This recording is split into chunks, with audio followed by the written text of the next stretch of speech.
Art, entertainment, sports, these forms of expression are among humanity's greatest prides. And yet, none of it comes easily. Artists are blasted for their work, journalists' integrity scrutinized, athletes under pressure to perform. Values are repeatedly tested, but the following spectacles, from a tanked Broadway show to racy portraiture to an epic baseball scandal, also remind thinkers, creators, and performers that sometimes disaster is just part of the process. Welcome to Shocking Events That Made History series. This is your host Danny, and this is episode 3 from the series, in which we will talk about cultural breakdowns.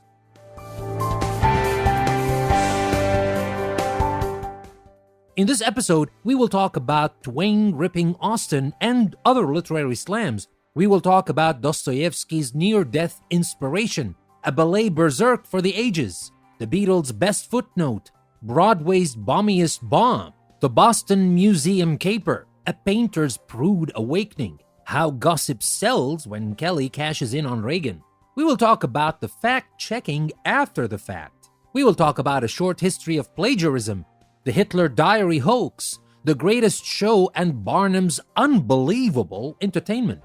We will talk about trashing the waves on the Jerry Springer Show, the blunderful world of Disney.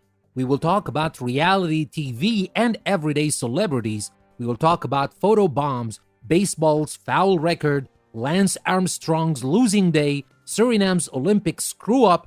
We will talk about Connor losing on the court and off. And finally, we will talk about betting on the Black Sox in the 1919 World Series. There's a lot to talk about in today's episode, but I can promise you one thing. Every single one of these shocking events will be as shocking, interesting, and entertaining as ever. Let me remind you that you can find the transcript of this episode on my website, EnglishPlusPodcast.com. There's a link in the show notes that will take you there. And while you're on the website, take a little more time to explore the diversity of content that I publish daily on the website. I bet you will find something to your liking, from the daily short reads to the custom posts for the episodes, the vocabulary building and brain fitness books, the online courses, the daily English Plus Bites, the audio and video series, and much more. Also, if you would like to have access to patron-only content that I also post on the website and on my Patreon page, there's a link in the show notes that will take you to my Patreon page where you can support the show and me as a content creator to help the show go on, and by doing that, you will unlock all the patron-only benefits. Learn, think, enjoy, and never stop learning with English Plus Podcast. And now, without further ado, let's start with the third episode in our series, Shocking Events That Made History.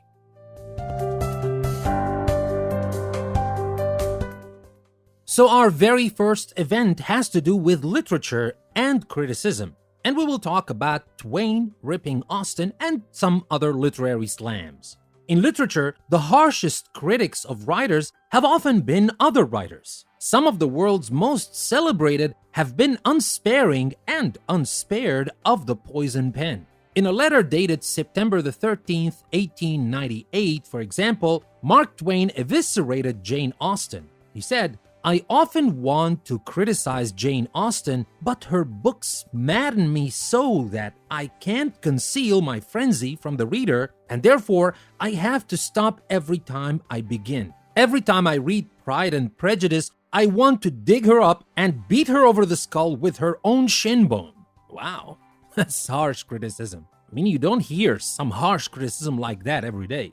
That comes from a famous writer talking about another famous writer. That's not all. There are other literary slams. And that happened to Twain himself. Twain was on the receiving end several decades later when William Faulkner wrote of him, and here I quote William Faulkner, he said, "A hack writer who would not have been considered fourth-rate in Europe, who tricked out a few of the old proven surefire literary skeletons with sufficient local color to intrigue the superficial and the lazy." Wow, that's also so harsh. And then Ernest Hemingway slammed Faulkner himself. Hemingway said about Faulkner, "Does he really think big emotions come from big words?" And Hemingway got his from Vladimir Nabokov, the author of Lolita. Nabokov said about Hemingway, "As to Hemingway, I read him for the first time in the early 40s, something about bells, balls, and bulls, and loathed it."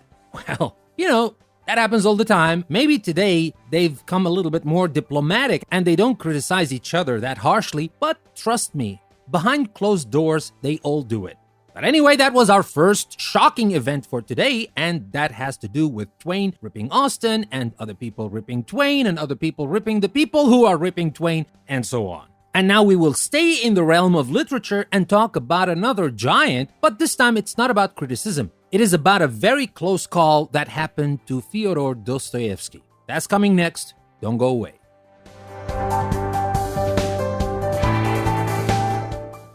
On November the 16th, 1849, Fyodor Dostoevsky and a group of fellow intellectuals were condemned to the firing squad for their participation in activities considered subversive to Russia.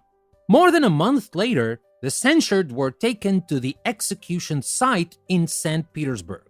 And Dostoevsky wrote about that. He said, "The horrible, immeasurably horrible minutes of awaiting death began. It was cold, so terribly cold, they removed not only our coats, but our jackets, and it was minus 20 degrees. As Dostoevsky and the others stood shivering, the men of the first group were tied to stakes and hoods were placed over their heads." And here Dostoevsky recalled, "We were taken in threes. I was in the second group. I had no more than a minute left to live. But just as the firing squad raised their rifles and took aim, a reprieve came from the Tsar. It was only after being returned to his prison cell that Dostoevsky came to embrace the joy of having his life restored, even though he now faced 4 years of hard labor in Siberia, followed by a forced induction into the army. He was alive. And Russian literature would be richer for it, with Crime and Punishment and other future classics yet to be written."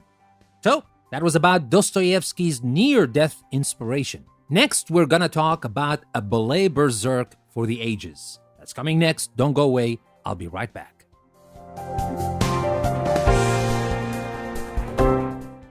Plenty of rock shows have erupted into riots, but a ballet? Most of the audience arrived at Paris's Théâtre des Champs-Élysées on May the 29th, 1913, expecting the usual state program, something like Swan Lake. Instead, they got Igor Stravinsky's unconventional The Rite of Spring. Booing began almost from the very first notes. As the strange dissonances and rhythms culminated, disapproval devolved into brawls between those who appreciated the composer's avant-garde approach and those who did not. And here, Pierre Monteau, who was the orchestra conductor, recalled, "Everything available was tossed in our direction."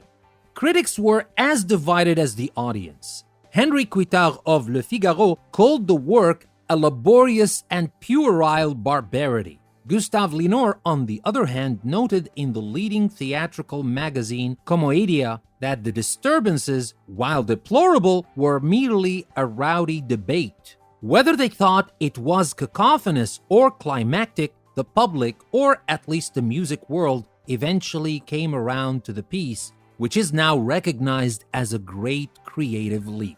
So, that was about a ballet berserk for the ages, and here we were talking about Igor Stravinsky's The Rite of Spring. And now let's move on a little bit forward and talk about the Beatles' best footnote. And that's coming next, so don't go away.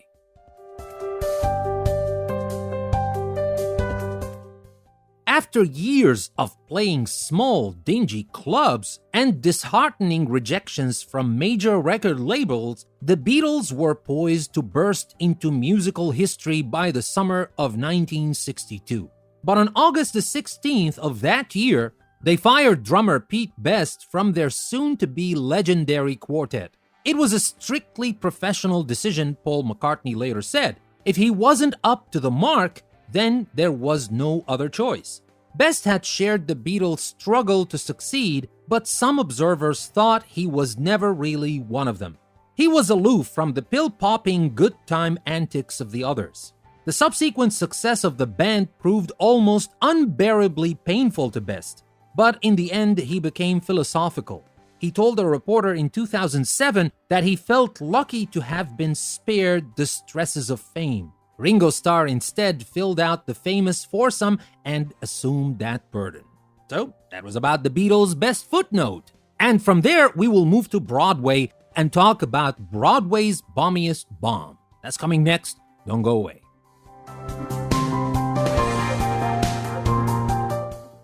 On February the 22nd, 1983, Arthur Bicknell's Moose Murders, a mystery farce in 2 acts, opened on Broadway. It closed the very same night. A legendary bomb that the New York Times described just a few years ago as the standard of awfulness against which all Broadway flops are judged.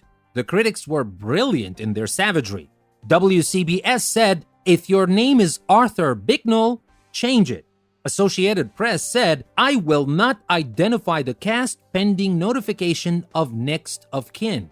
The New Yorker said it would insult the intelligence of an audience consisting entirely of amoebas. And Variety went on saying, "There are bad plays, terrible plays, and plays like Moose Murders." Clive Barnes of the New York Post did at least commend actress Eve Arden for having the sense to leave the play before it opened. Holland Taylor, however, had the misfortune of replacing her.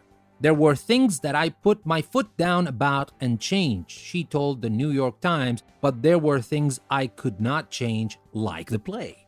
"Was it really that bad?" asked the playwright, who recalled his friends and family as well as the casts slinking out of a party at Saudi's restaurant on opening night. The simple answer is yes. So that was Broadway's bombiest bomb ever. And from Broadway, we will move all the way to Boston Museum and we will talk about the Boston Museum caper. That's coming next. Don't go away.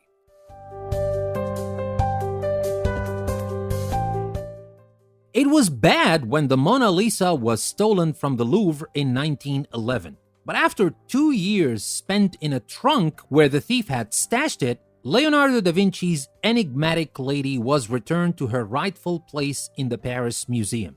There have been no such happy endings yet for the priceless paintings and other works of art snatched from the Isabella Stewart Gardner Museum in Boston, the largest theft of private property in American history. Shortly after midnight on March the 18th, 1990, 2 thieves disguised as Boston police officers showed up at the museum and, speaking through the intercom system, claimed to be responding to a disturbance. A habitually stoned security guard buzzed them right in. Having successfully breached the first line of defense, the thieves disabled the second when they confronted the guard, pretended to recognize him on an old arrest warrant, and told him to step away from the desk. He obeyed, without ever thinking to ring the silent alarm. Now there was no stopping the intruders. After binding the guard and his partner and handcuffing them to a basement pipe, the pair began their rampage through the museum's treasure-filled rooms, ripping works by Rembrandt, Vermeer, Manet, and Degas right off their frames. They also swiped a magnificent Chinese vase and a finial from the top of a pole support for a Napoleonic silk flag. Though the FBI has followed a number of promising leads, the great works, with a total value of $500 million, haven't been seen since. Think of how bored they get. That's what John Updike, the novelist, wrote in a poem about the stolen paintings. Stacked in the warehouse somewhere, say in Mattapan, gazing at the back of the butcher paper they are wrapped in, instead of at the rapt, glad faces of those who love art. Authorities spent years trying to identify the criminals involved in the heist. At one point, the FBI said it had identified the thieves. Later, it postulated that both were dead, and that the art may have circulated through organized crime circles based in the New England and the Mid-Atlantic states. The saga continued in 1215 when newly released surveillance videos from the night of the crime elicited a tip from someone claiming to know the name of a shadowy figure entering the museum.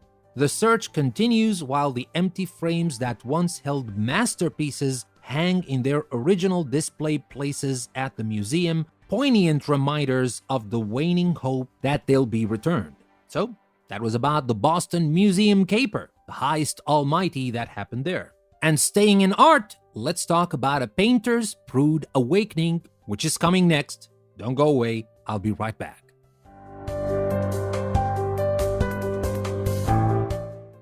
Although he is now considered one of the greatest American portrait painters, no one paid much attention to the artist Thomas Eakins in 1886.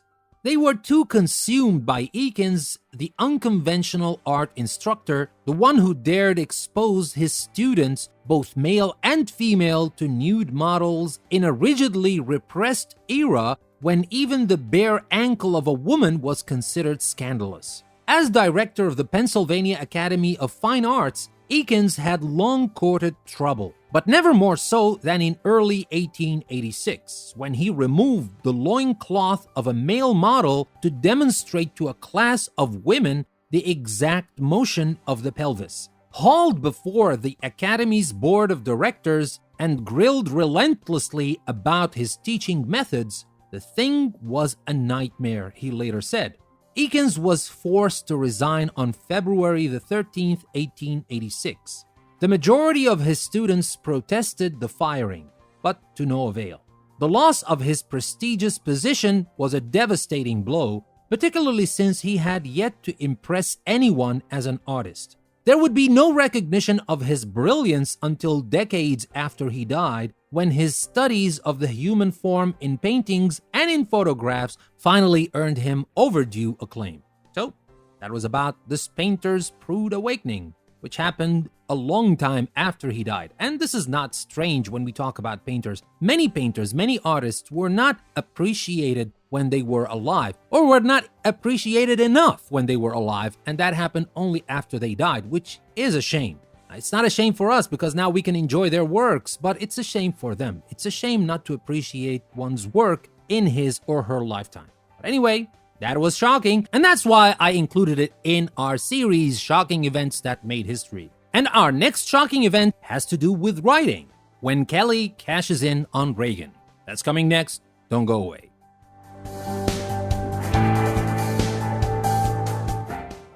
On April 8, 1991, celebrity biographer Kitty Kelly and her publisher Simon & Schuster released a 603-page mauling of former First Lady Nancy Reagan. Among Kitty's more salacious revelations, a dalliance with Frank Sinatra, mommy dearest-like thrashings of her daughter, and petty backbiting about Ronald Reagan's Vice President George H.W. Bush. Kitty's morsels proved irresistible to the press, including PBS's usually staid MacNeil-Lehrer NewsHour and the New York Times, which published excerpts on the front page. The Reagans were not pleased. Nancy and I are truly upset and angry over the total dishonesty of Kitty Kelly and her book. And that's what Ronnie wrote to Richard Nixon, who had sent a message of sympathy. Other friends and associates, including some that Kelly listed as sources, sent their condolences, and public denouncements of the book followed. And later, Lou Cannon, who is the author of President Reagan, The Role of a Lifetime, told Entertainment Weekly, he said, and I quote here, "I am listed in the acknowledgments as a contributor, but she never talked to me. Never." Kelly swatted away some of the aggrieved sources by gleefully producing their taped interviews. Others she simply ignored. What did she care? She had a massive bestseller and $3 million plus royalty audience. So, if you don't think gossip sells, think again, because it does. And that is shocking, of course, but it is getting worse and worse every day. People like gossip. It doesn't matter if the gossip is true, and they don't even care about following the sources and doing something that is very important but nobody cares about anymore, and that is fact-checking. They don't care about that as long as the story is juicy. So unfortunately, the mood is like, just give me a juicy story and I don't care if the story is true. But don't give me a true story that is not exciting enough, that is not juicy enough. Give me the juicy details. And you can add whatever you like, just make it as interesting, as exciting as possible. But people. Remember, this is not fiction we're talking about. This is biography. It is supposed to be true. But anyway, that was about how gossip sells and how Kelly cashes in on Reagan. Another shocking event that made history. And next, we're going to talk about Dewey defeating Truman, the Tribune's front page fail. That's coming next. Don't go away.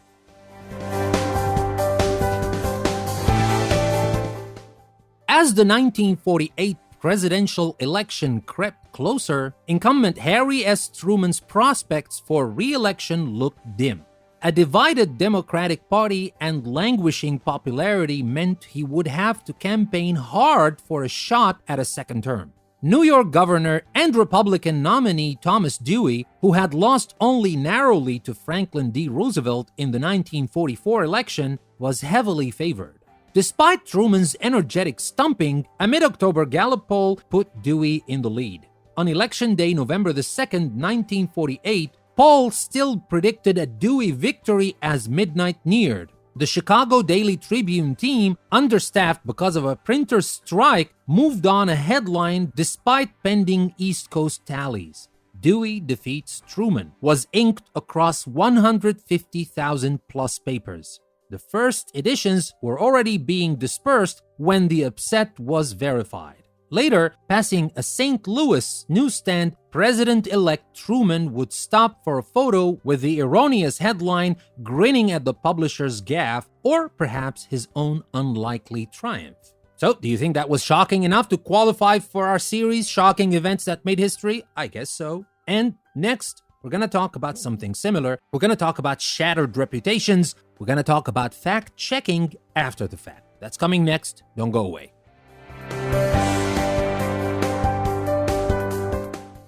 Sabrina Erdely was appalled when it was discovered that fellow journalist Stephen Glass had fabricated a number of the prominent stories he wrote for the New Republic. Erdely called Glass a sociopathic creep in a 2004 review of Shattered Glass, a film detailing the young journalist's deceptions. A decade later, when Glass was denied a law license, despite declaring himself a changed man, she mocked his efforts to regain public trust. Later that year, on November 19, 2014, Rolling Stone published Erdely's astonishing account of the sexual assault of a young woman at the University of Virginia by a group of fraternity brothers and the school administration's tepid response. The piece was an immediate sensation, a call to arms against the culture of abuse that infected America's universities. It was also a sham, the details of which could not be substantiated under scrutiny. Rolling Stone retracted the entire story. So that's what happens when you fact-check after the fact. And if that's not shocking enough for you, let's talk about a short history of plagiarism, which is coming next. Don't go away, I'll be right back.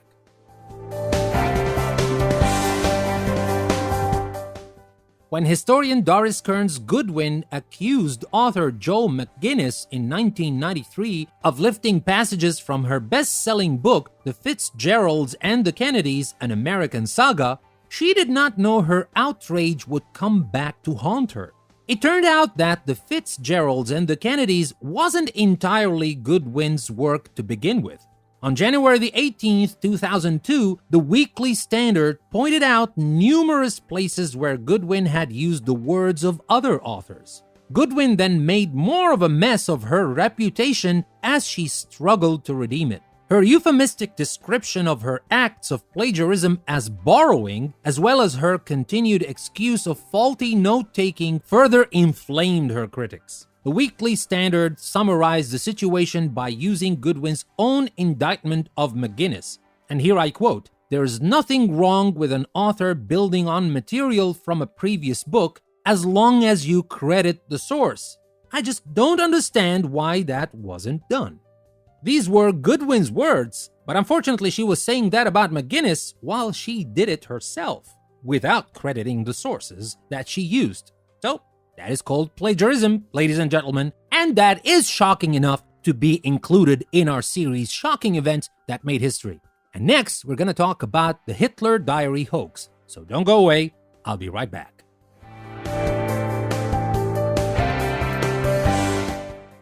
In 1983, the German magazine Stern announced that it had acquired the personal diary of Adolf Hitler, a set of some 60 volumes spanning from 1932 to 1945, for which the company paid millions. Skeptics vocalized their doubt immediately. Hitler biographer Werner Maser told Reuters, "It smacks of pure sensationalism." Unfazed, Stern published a special issue heralding the diaries and held a press conference to crow about it. But instead of the expected huzzas, the editors fielded pointed questions about the diary's authenticity. The crowning blow came on May 6, 1983, when the German Federal Archives declared the diaries to be a crude forgery. Stern had been duped, and by an artist whose hasty handiwork gave itself away by the very post-war paper on which it was manufactured. So, that was the Hitler diary hoax, and that definitely earns a place in our series, Shocking Events That Made History. And next, we're going to talk about something completely different. We're going to talk about The Greatest Show, Barnum's unbelievable entertainment. That's coming next. Don't go away. I'll be right back.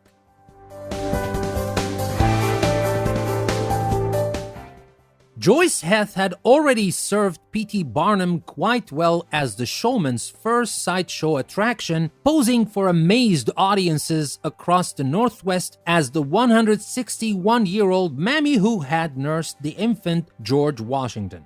So when the nearly blind, almost completely paralyzed Heth died, Barnum saw an opportunity to further exploit the woman he had touted as one of the world's greatest curiosities by staging a public autopsy of her on February the 25th, 1836 at New York City Saloon.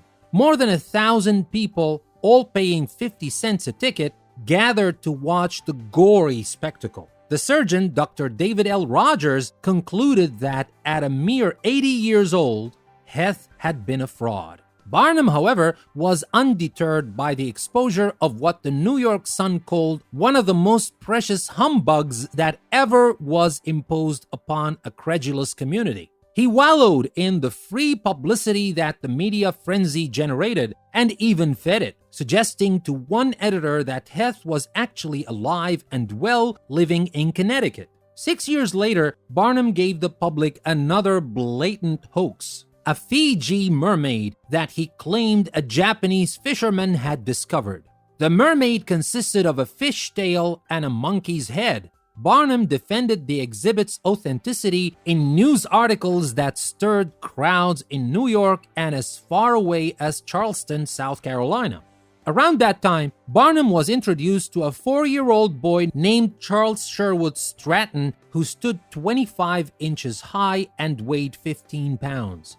Soon known as Tom Thumb for his enduring tiny stature, he began touring the world, enacting characters as varied as Hercules and Napoleon. Eventually, Barnum built what he called the greatest show on earth. At its peak, the spectacle employed more than 1,000 people, used 5 rings, and was transported in 28 rail cars. The businessman's final words before his death on April the 7th, 1891, were reputedly to ask what the circus receipts were at Madison Square Garden that day. His obituary had already been printed as arranged so that he could read it for himself in the evening sun. So, that was about The Greatest Show, and that was about Barnum. I know some of you watched the movie, and I have to say the movie is nice, and you just love what Gene Hackman did to the character and how he showed it to the world, but guys, you just have to know that not everything you see in Hollywood movies, no matter how entertaining it might be, it doesn't have to be true, or at least not entirely true. I'm not saying that P.T. Barnum was not an innovator, but you will have to see the other side that we usually don't see in movies. But anyway, that was The Greatest Show and Barnum's unbelievable entertainment. And next, we're going to talk about trashing the airwaves on The Jerry Springer Show. That's coming next. Don't go away. I'll be right back.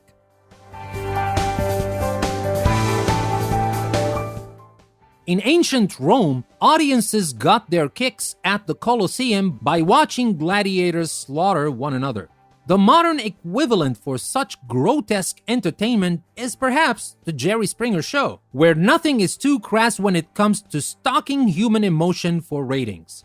few could have predicted the show's meteoric rise when it debuted on September the 30th, 1991. Initially, it garnered tepid rating as a discussion platform on such high-minded topics as homelessness and gun control. But when it went for more sensationalized tabloid content, it ushered in a new era of daytime talk TV. By 1998, Springer was getting more viewers than the Oprah Winfrey Show in many cities, with millions tuning in to ogle the basest human exploitation. A couple of choice episodes included I Slept with 251 Men in 10 Hours, and here I quote, of course, and I'm Pregnant by My Brother.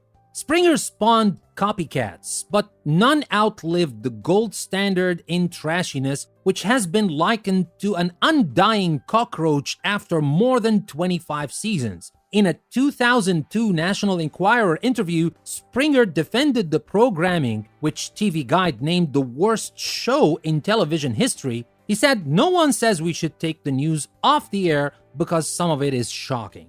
Well, I know that some of you might remember the show, some of you might even have liked the show, but that was definitely one of the shocking events that earns its place in our series Shocking Events That Made History, and that was trashing the airwaves with The Jerry Springer Show.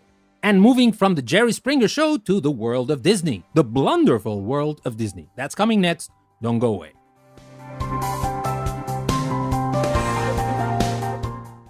There was very little magic to be found on July the 17th, 1955, when Disneyland made its official debut.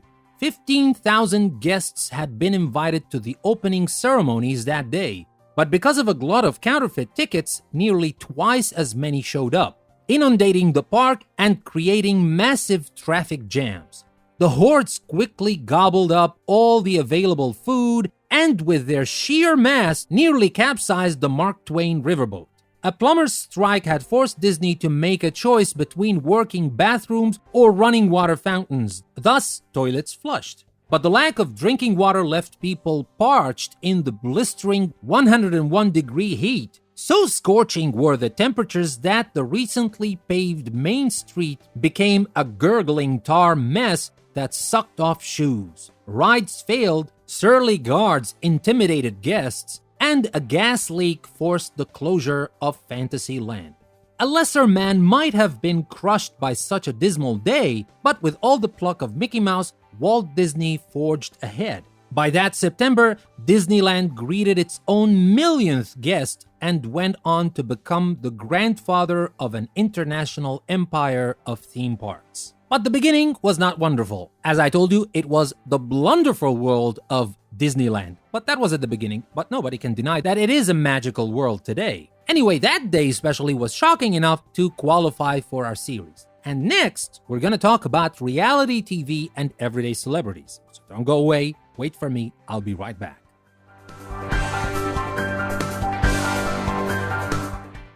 There was a time when fame was born of at least a whisper of accomplishment. But then along came reality television to prove earned renown obsolete. Instead, the right mix of false eyelashes and catfights could launch anyone into stardom. Early to the airwaves was The Real Housewives of Orange County, a chronicle of the excesses and boredom of affluent housewives. The first episode debuted on March the 21st, 2006, and it has since spawned successful spin-off series in upscale communities across the nation. The Kardashians put a family twist on the model when Keeping Up with the Kardashians premiered in 2007. And here I quote from what came in a New York Times review that year. The show is a window into a family that seems to understand itself only in terms of its collective opportunism.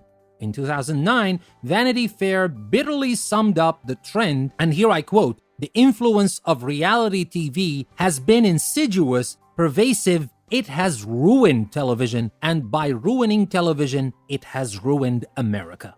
Well, some of you might be big fans of reality TV, and I'm not saying all reality TV is bad, but when reality TV doesn't give you anything useful, doesn't tell you, doesn't add anything to your information in any way, I don't know how good that can be except for killing your time. But anyway, that's my opinion. And for those of you who love these shows, well, no offense, that's just my opinion. But I'm just saying that this, in my opinion, qualifies to be one of the shocking events that made history. And next, we're going to talk about photobombs. Don't go away. I'll be right back.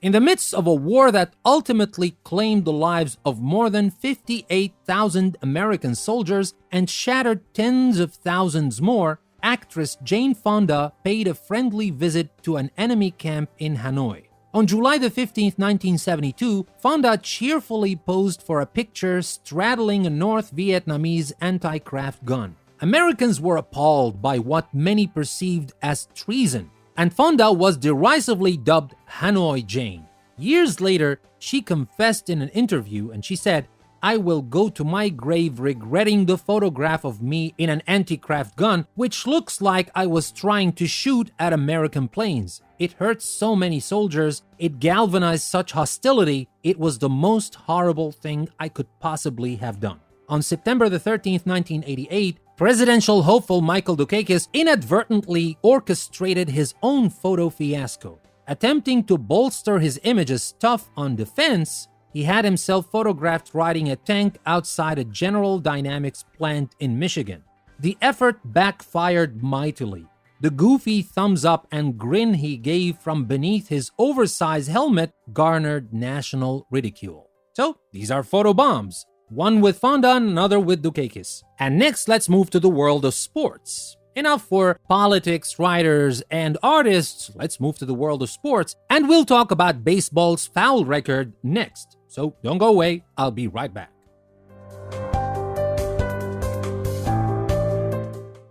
Although many were disappointed that it was Roger Maris, not Mickey Mantle, who surpassed Babe Ruth in single-season home runs, at least Maris's performance was considered clean.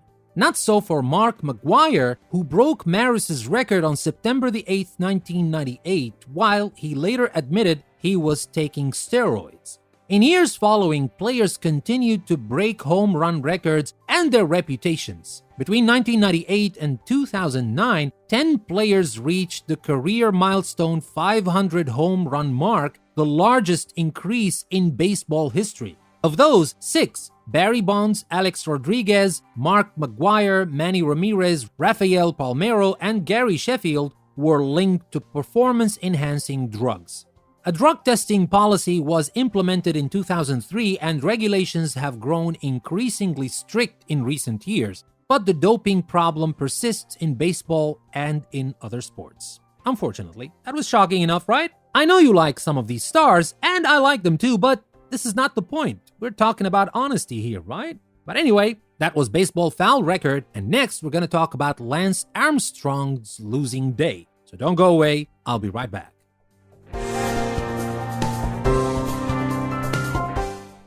There was one less hero in the world on October the 22nd, 2012, when super cyclist Lance Armstrong was officially stripped of his 7 Tour de France titles, the first of which he won in 1999. Just 3 years after being diagnosed with testicular cancer that had spread to his lungs and brain.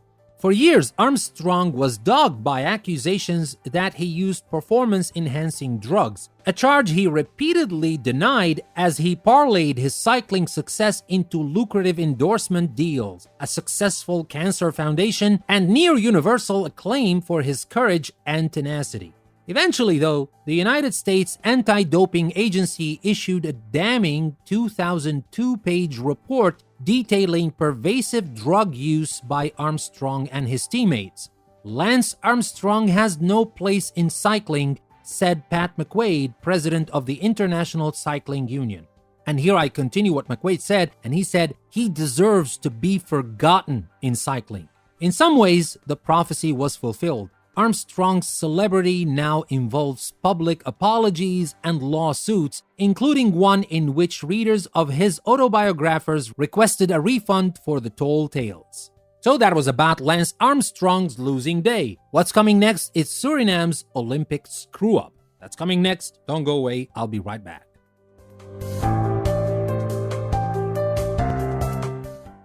Siegfried Wim Esaias was the first athlete from tiny Suriname to go to the Olympics. September the 2nd, 1960 could have been one of the greatest days of his life, but he never got to the starting line of the 800-meter race in Rome. He showed up for the qualifying race only to discover that it had already ended. Word quickly spread that Esaias had overslept and he returned to Suriname in disgrace. Redemption for Esaias came only 2 weeks before his death at age 70 in 2005. Learning that he was terminally ill, the Suriname Olympic Committee decided to re-examine what happened on race day decades before. It turned out that Esaias hadn't overslept. The Secretary General of the Suriname Committee gave him the wrong start time. The events in Rome caused a wound in my father's soul that never healed. That's what his son Werner said. The Olympic Committee's belated atonement came in the form of a letter of apology and a plaque honoring him for being Suriname's first Olympian and setting the stage for Suriname to participate in almost every Summer Olympics in the years following. Most important, the revelation restored his dignity. The younger Esaias told the Australian Associated Press in 2005, "I think it was enough for him to finally have peace." So, that was Suriname's Olympic screw-up. And we still have 2 shocking events for today's episode, so don't go anywhere. We're going to talk about Connors losing on the court and off, and we're going to talk about the 1919 World Series. That's coming next. Don't go away. I'll be right back.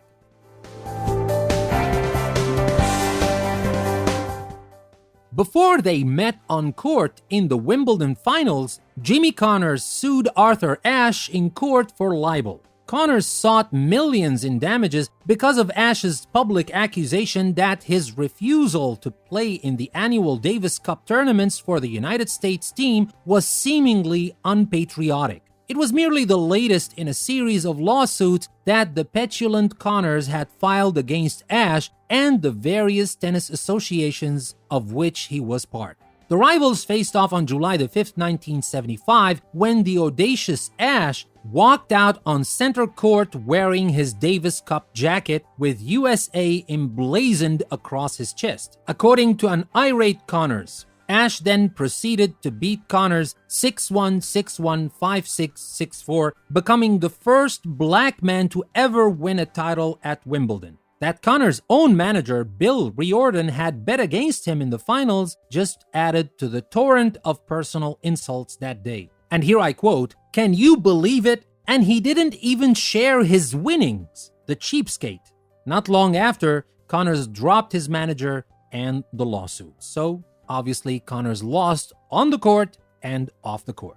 And that leaves me with one last shocking event for today's episode. I know there were a lot of events for today, but trust me, there were too many more, but I just chose those because I think they're interesting and you would want to know about them. And now for the very last shocking event in today's episode, and that is betting on the Black Sox. The World Series sells out. That's coming next. Don't go away.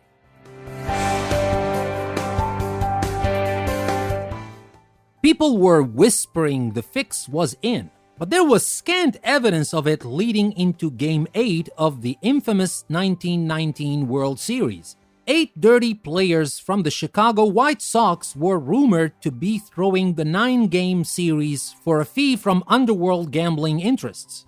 But the Sox had won Games 3, 6, and 7 against the Cincinnati Reds, leading to speculation that some of the so-called Black Sox either had a conscience or weren't being paid as promised. With the Reds ahead just 4-3, Arnold Rothstein, reputed kingpin of the whole illicit operation, wanted his players to get in line immediately. A dark character, whom 8 Men Out author Elian Azanoff described as a man schooled in the finer arts of persuasion, was enlisted to convince Sox pitcher Claude "Lefty" Williams that the health of his family depended on his performance the next day. Whether or not Williams took the mysterious enforcer at his word remains a matter of conjecture even a century later, but the undisputable fact is that on October the 9th, 1919, Chicago lost Game 8, and with it, the series, adding an indelible stain onto America's favorite pastime. And with that infamous 1919 World Series, we come to the end of today's episode. We talked about shocking events, and we talked about many shocking events, so if you skipped any of those events, please just go back and listen to all of them, because all of them are very interesting and they've all earned their rightful place in today's episode from our series, Shocking Events That Made History. Don't forget that you can find the transcript of this episode on the website. The link in the show notes will take you there. And while you're there, you can check the other things that you can find on my website, EnglishPlusPodcast.com. Not only about the podcast episodes, but there are a lot of other things you can explore and find something that you will like. And I bet you will like some of the things I put on my website. And also, you can support the show and support me as a content creator to keep the show going on. And with that, we come to the end of today's episode. This is your host, Danny. Thank you very much for listening to another episode from English Plus Podcast. I will see you next time.